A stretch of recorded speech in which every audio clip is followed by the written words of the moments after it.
Hey there, future champions. A warm welcome to my channel, Learn with Zarka, the most fun and exciting place for you. Are you ready for lots of laughter, awesome adventure, and super cool learning? So don't forget to like, subscribe, and hit the bell icon.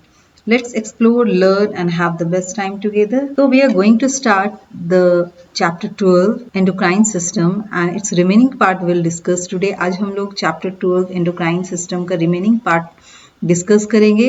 To glands हम लोगों ने last class में discuss कर लिया था। आज हम लोग remaining to glands thyroid gland और पिट्यूटरी ग्लैंड डिस्कस करेंगे। So let's begin.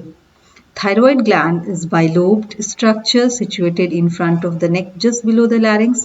Thyroid gland एक bilobed structure है, दो लोब जैसा स्ट्रक्चर होता है आप यहाँ देख सकते हैं और ये नेक के बिल्कुल इन फ्रंट प्रेजेंट होता है। लैरिंग्स के नीचे होता है और ये दो लोब स्ट्रक्चर एक मिडिल स्ट्रक्चर से अटैच होता है जिसे स्थमस कहते हैं। ये thyroid gland two important hormone secrete करता है जिसे थायरोक्सिन कहते हैं और कैल्सिटोनिन कहते हैं। ये दोनों हार्मोन बहुत ही इंपॉर्टेंट होते हैं बॉडी के लिए। Thyroxine regulates the basal metabolism that is the rate of cellular oxidation resulting in heat production at rest.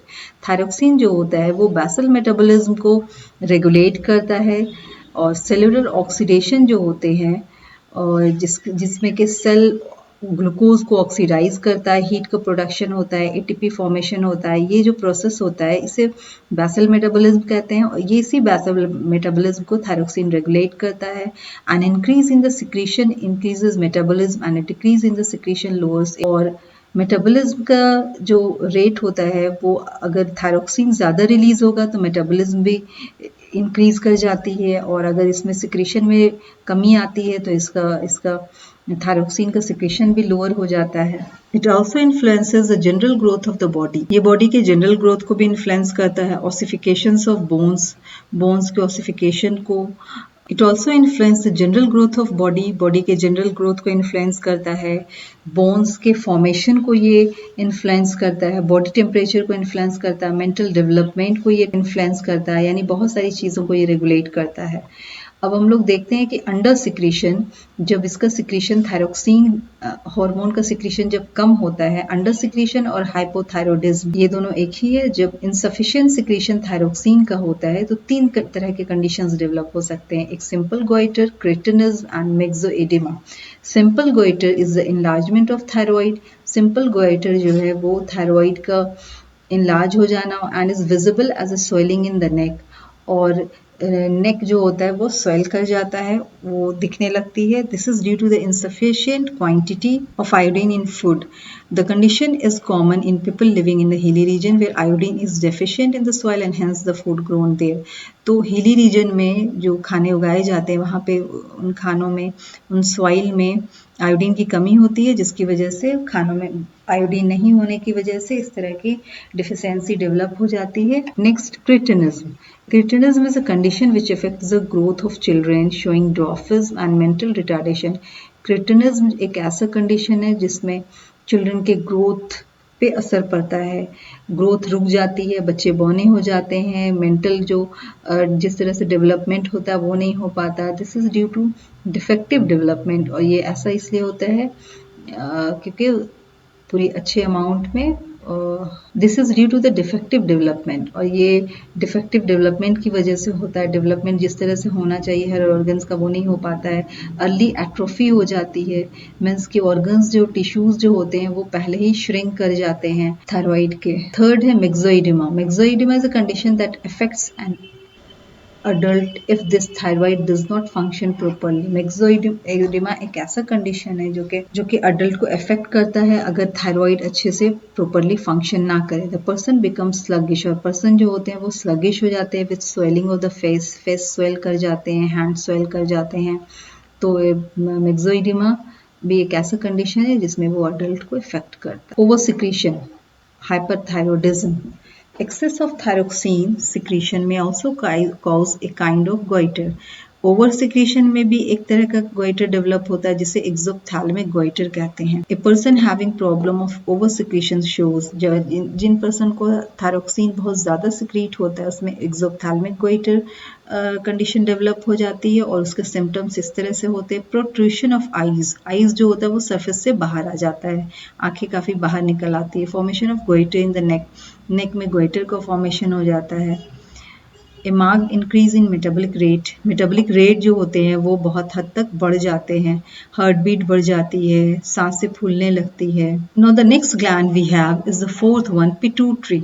Pituitary is the smallest gland. Pituitary के बारे में बहुत सारी चीज़ें हैं। पिट्यूटरी सबसे छोटा ग्लैंड है, इसे मास्टर ग्लैंड भी कहते हैं। तो पिट्यूटरी के बारे में समझते हैं। Pituitary gland is a small projection which Hanks from the base of the mid brain below hypothalamus. Pituitary एक स्मॉल प्रोजेक्शन है, छोटा सा प्रोजेक्शन है जो कि बेस इसे हैंग किया होता है और वो मिड ब्रेन में प्रेजेंट होता है, हाइपोथैलेमस के जस्ट नीचे होता है।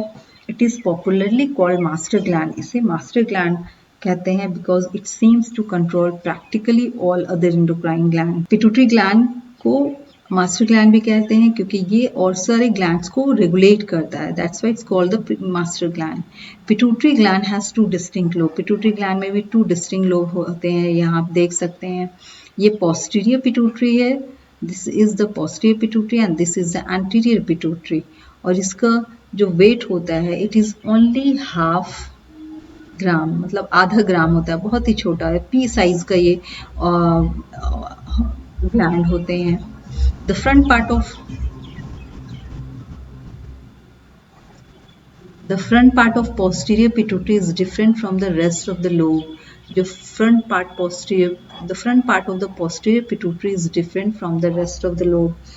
जो posterior pituitary का जो front part होता है वो different होता है and is called the intermediate lobe. The front part of the posterior pituitary is different from the rest of the lobe and is called the intermediate lobe. जो pituitary का front part होता है वो posterior से अलग होता है और उसे intermediate lobe कहते हैं। intermediate lobe जो होता है वो human में absent होता है और बहुत ज़्यादा बड़ा नहीं होता है and more functional in some lower animals. लेकिन कुछ लोअर एनिमल्स होते हैं जिसमें इंटरमीडिएट लोब वो फंक्शनल होते हैं। अब हम देखते हैं कि एंटीरियर पिट्यूटरी से कौन कौन से हार्मोन रिलीज होते हैं। Some hormone produced by the anterior lobe of the pituitary gland are as follows. First is the growth hormone. Growth is essential for normal growth. Growth hormone is essential for normal growth. Growth hormone होता है जो कि normal growth के लिए बहुत ही essential होता है। इसका नाम सोमैटोट्रोपिन भी है। Second है, अगर इस हार्मोन की कमी हो जाए, अगर डिफिशियंसी ऑफ ग्रोथ हार्मोन बच्चों में हो जाए तो बच्चों में ड्वार्फिज्म हो जाता है, बच्चे छोटे रह जाते हैं, बौने रह जाते हैं। अगर इसी हार्मोन का ओवर सिक्रीशन हो जाए चाइल्डहुड में तो वो डिजीज डेवलप हो जाती है जिसे गिगैंटिस बोलते हैं। हड्डी बहुत लंबी हो जाती है जिससे इंसान जेंट जैसा बहुत लंबा लहीम शहीम दिखने लगता है। And the oversecretion of the growth hormone suddenly occurs in adult. Oversecretion जो growth hormone का होता है वो adult में होता है। There is an excessive growth of bones in face. Bones में जो होते हैं, जो फेस के बोन्स होते हैं वो बहुत ज़्यादा ग्रो करने लगते हैं, कभी नाक की हड्डी कुछ कुछ बढ़ने लगती है। तो person develops a large nose और थिक लिप्स, बहुत लंबी सी नाक हो जाती है, थिक लिप्स हो जाते हैं। This condition is called acromegaly. इस कंडीशन को एक्रोमेगाली बोलते हैं। तो ओवर सिक्रीशन अगर होता है अडल्ट में तो वो डेवलप करती है एक्रोमेगाली। अगर चाइल्ड में ओवर सिक्रीशन होता है तो वो गिगैंटिज्म, और लोअर सिक्रीशन होता है तो वो ड्वार्फिज्म भी होता है। ग्रोथ हार्मोन बहुत ही इंपॉर्टेंट होता है जनरल ग्रोथ के लिए बॉडी के। Now the next is the thyroid stimulating hormone activates thyroid to secrete thyroxine. Thyroid stimulating hormone activates thyroid to secrete thyroxine. Thyroid stimulating hormone जो होता है वो थायराइड को स्टिमुलेट करता है, एक्टिवेट करता है ताकि वो थायरोक्सिन हार्मोन रिलीज करे। और गोनाड स्टिमुलेटिंग हार्मोन्स जो होते हैं वो टेस्टिस और ओवरीज की एक्टिविटीज़ को रेगुलेट करते हैं। एड्रेनोकॉर्टिकोट्रोफिक जो होते हैं वो एड्रेनल कॉर्टेक्स को रेगुलेट करते हैं, उसकी एक्टिविटी को रेगुलेट करते हैं। तो इस तरह से यहाँ पे कुछ हार्मोन्स है जो एंटीरियर पिट्यूटरी से सिक्रीट होते हैं। अब हम देखते हैं कि पोस्टीरियर लोब पिट्यूटरी ग्लैंड का कौन कौन सा हार्मोन सिक्रीट करता है। बेसिकली ये दो हार्मोन सिक्रीट करते हैं, एक वैसोप्रेसिन और एक oxytocin. Anti diuretic hormone also called vasopressin, anti diuretic hormone को वैसोप्रेसिन भी कहते हैं। Constricts blood vessels with rise in blood pressure ये ब्लड वेसल को कंस्ट्रिक्ट करता है, ब्लड प्रेशर को इंक्रीज करता है। It also act on the kidney increasing reabsorption of water from the kidney tubules, और ये किडनी ट्यूब्यूल्स पे भी वर्क करता है ताकि वाटर का एब्जॉर्प्शन हो सके। तो deficiency of ADH causes diabetes insipidus in which urination is frequent and copious resulting in losing of water from the body and person become thirsty। तो अगर ADH का सिक्रीशन कम होता है, किडनी के रेनल ट्यूब्यूल पे वर्क नहीं कर पाता है, बहुत ज़्यादा वाटर एब्जॉर्प्शन नहीं हो पाता है, जिससे वजह से वाटर का लूज हो जाता है बॉडी से और इंसान बहुत थर्स्टी फील करने लगता है। तो डिफिशियंसी ऑफ ADH जो होता है एंटी डायरेटिक हार्मोन, वो डायबिटीज इंसिपिडस को भी काउज करता है। नेक्स्ट हार्मोन है ऑक्सीटोसिन। ये बहुत ही इंपॉर्टेंट हार्मोन है। Stimulates vigorous contraction of the uterus in pregnant mother.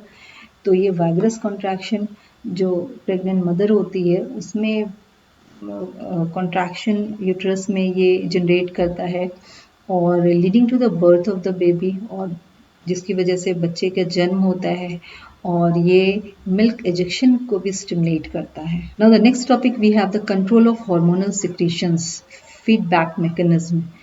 Hormone का जो सिक्रीशन होता है वो भी एक मैकेनिज्म से कंट्रोल किया जाता है जिसे फीडबैक मैकेनिज्म कहा जाता है, और ये इस तरह से होता है कि टू मच स्लो डाउन, अगर बहुत ज़्यादा है तो स्लो कर दिया जाता है, अगर बहुत कम है तो स्पीड अप कर दिया जाता है। Too little speed up. तो body has a mechanism to maintain a normal state. तो बॉडी में एक मैकेनिज्म है जो कि हार्मोन के सिक्रीशन को नॉर्मल रखता है। जब भी whenever there is a change in the state, there are messages through the body systems to increase if there is a fall below the normal or to decrease if there is a rise above the normal। तो ये mechanism जो होता है body में hormone level को regulate करता है। अगर बॉडी में बहुत ज़्यादा हार्मोन का सिक्रीशन होता है तो वो नॉर्मल से बिलो उसका सिक्रीशन हो जाता है। अगर सिक्रीशन बहुत कम होता है तो वो इस तरह का फीडबैक देता है जिससे सिक्रीशन इंक्रीज हो जाती है हार्मोन की। This kind of ordering for the opposite is negative feedback. This kind of ordering for opposite is the negative feedback to restore the normal state। अगर बहुत कम सिक्रीशन होता है तो पॉजिटिव फीडबैक जाती है, अगर बहुत ज़्यादा सिक्रीशन होता है तो नेगेटिव फीडबैक जाती है। तो most feedback mechanism in our body are of this negative type, तो ज़्यादातर जो हमारे बॉडी में फीडबैक मैकेनिज्म है वो नेगेटिव होती है, यानी सिक्रीशन होते रहता है, अगर बढ़ जाता है तो उसको रिस्टोर कर दिया जाता है, नॉर्मल कर दिया जाता है। Negative feedback mechanism with reference to TSH level in the blood. Negative feedback mechanism जो होता है वो थायराइड स्टिमुलेटिंग हार्मोन के लेवल को ब्लड में बढ़ाता है। हाइपोथैलेमस देखिए, हाइपोथैलेमस जो है वो थायराइड रिलीजिंग हार्मोन सिक्रीट करता है, एक थायराइड इनहिबिटरी हार्मोन सिक्रीट करता है। तो अगर ब्लड में थायरोक्सिन का लेवल बहुत ज़्यादा होता है तो निगेटिव फीडबैक जाती है जिससे कि TRH का रिलीज कम हो जाता है। TRH रिलीज कम होता है तो वो थायराइड जो एंटीरियर पिट्यूटरी है उससे TSH का रिलीज कम करता है, वो थायरोक्सिन का भी थायराइड पे फिर वो इफेक्ट करता है जिससे थायरोक्सिन का रिलीज कम होता है। और यहाँ पे भी एक सिग्नल जाती है एंटीरियर पिट्यूटरी पे कि थायराइड स्टिमुलेटिंग हार्मोन का रिलीज कम किया जाए, जिसकी वजह से थायराइड ग्लैंड थायरोक्सिन का रिलीज को कम कर देता है। इस तरह से ये पूरी मैकेनिज्म जो होती है वो बॉडी में हार्मोन्स के लेवल को मेंटेन रखता है, and this is very important to understand कि किस तरह से ये वर्क करता है। आई होप आप लोगों को समझ आ गया होगा। जो चीज़ें नहीं समझ आई है कमेंट बॉक्स में ज़रूर लिखें।